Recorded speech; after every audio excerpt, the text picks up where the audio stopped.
Buenas noches. Nada, realmente siempre es agradable, después de tantos esfuerzos que se hacen por montar algo, el encontrar el local de esta forma, la verdad que es bueno. Y va en favor de la fiesta.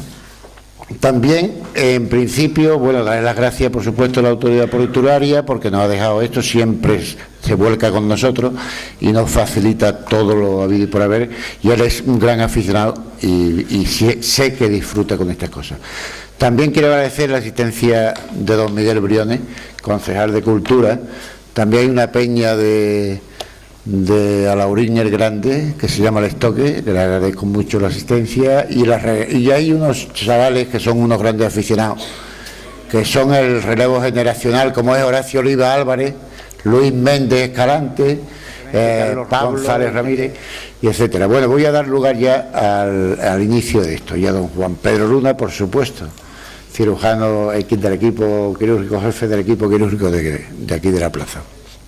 El cartel, como veréis, es de lujo.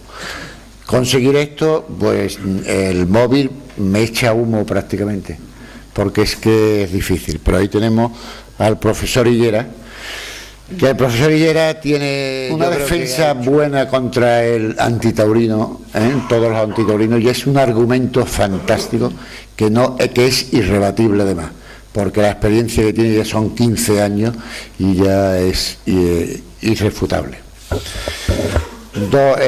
Lo presento, es director del Departamento Catedrático de Fisiología Animal, director del Departamento de Fisiología Animal de la Facultad Veterinaria de la Complutense de Madrid, miembro de la Real Academia de Veterinaria, relacionado todo con factores, todos los trabajos que tiene son hormonales, endocrinológicos, su aplicación de la endocrinología en la reproducción, las repercusiones del estrés en el bienestar animal.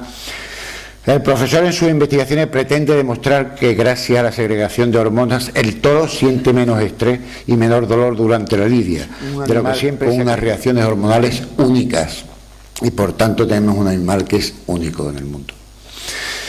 Consideramos que estos argumentos son buenos y un tal Alfonso Chillerón, que no es chillón sino chillerón, el presidente de la Asociación Nacional para la Protección y el Bienestar de los Animales, y a raíz de leer los resultados del profesor, dijo que la lidia es el mayor castigo físico y psicológico al que puede ser sometido un animal, y acabar con las corridas no supondría la extinción de una supuesta raza.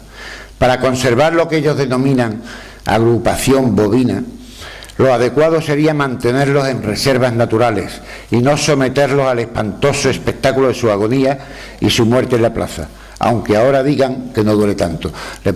Le cedo la palabra al profesor, que es Alicia Magistral. Vale.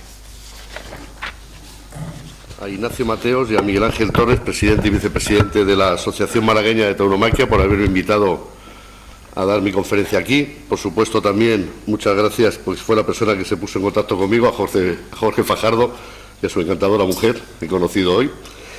Y por supuesto, a la persona que le tengo que dar casi todas mis gracias es a José Pedro Gómez Ballesteros, porque realmente ha sido la persona que desde un principio apoyó totalmente todos nuestros estudios en la Plaza de Toros de las Ventas de Madrid, dejándonos siempre, tanto a mí personalmente como a gente de mi equipo, el que fuéramos a recoger siempre muestras, y algunas veces ha tenido que pelear con ganaderos y con todo para que nosotros pudiéramos recoger esas muestras, porque muchos ganaderos, en cuanto oían hablar de la palabra estrés, decían a mis toros que no les recojan nada. Y él se peleaba y nosotros conseguíamos todas esas muestras. O sea que gracias a él este estudio ha podido llegar a lo que es. Muchas gracias.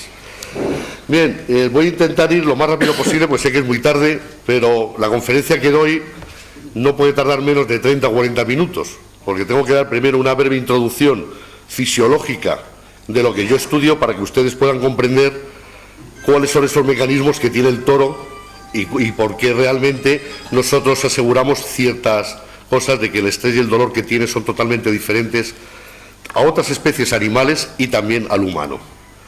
Bien, el título normalmente de la conferencia es Estrés y dolor en el toro de lidia.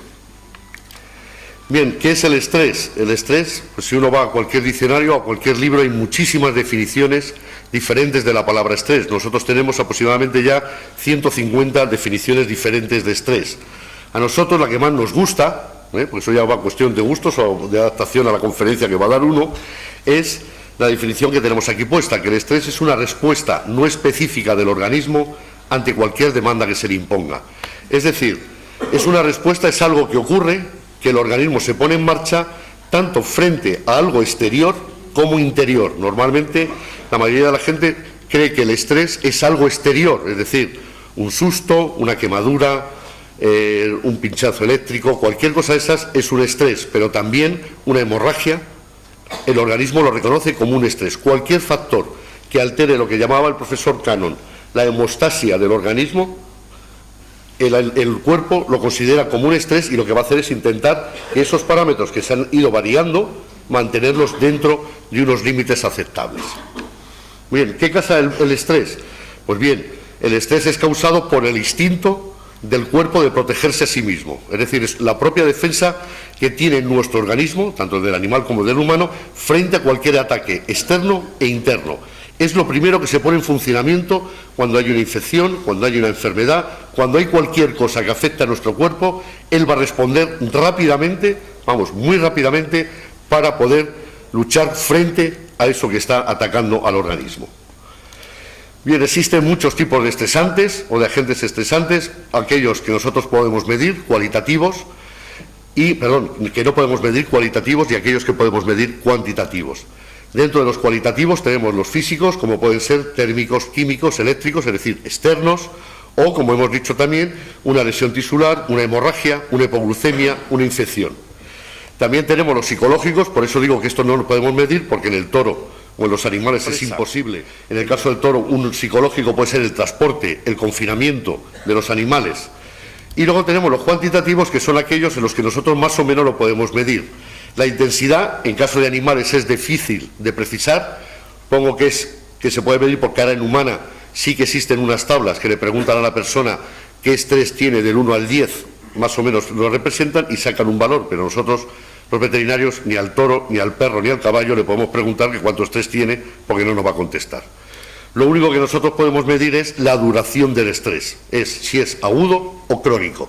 Agudo es aquel que ocurre rápidamente y durante un periodo corto de tiempo, como puede ser 5 minutos de lidia. Y crónico, aquí tengo un ejemplo de confinamiento largo, pero a partir de los 5 minutos de lidia ya se consideraría también un estrés crónico. Es decir, la lidia tenemos los dos tipos de estrés, tanto agudo como crónico.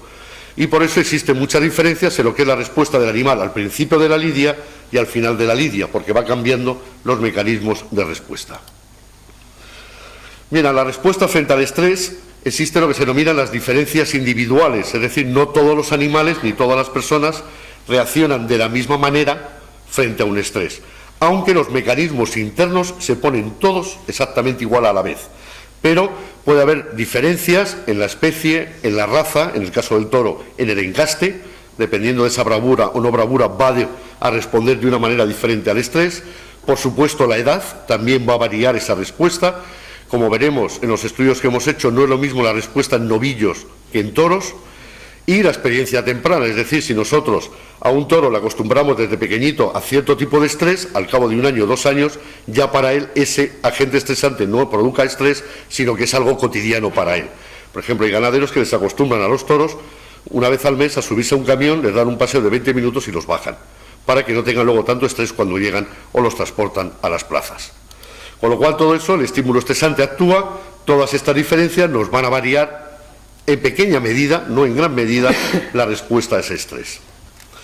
Bien, ¿cuál es la respuesta real del estrés? Pues bien, la respuesta al estrés es una respuesta neuroendocrina, es decir, actúan dos sistemas orgánicos, el sistema nervioso central y el sistema endocrino, y que afecta, como veremos, a diferentes sistemas orgánicos, dando lugar a adaptaciones a la liberación de neurotransmisores y de hormonas que van a hacer frente al estímulo estresante.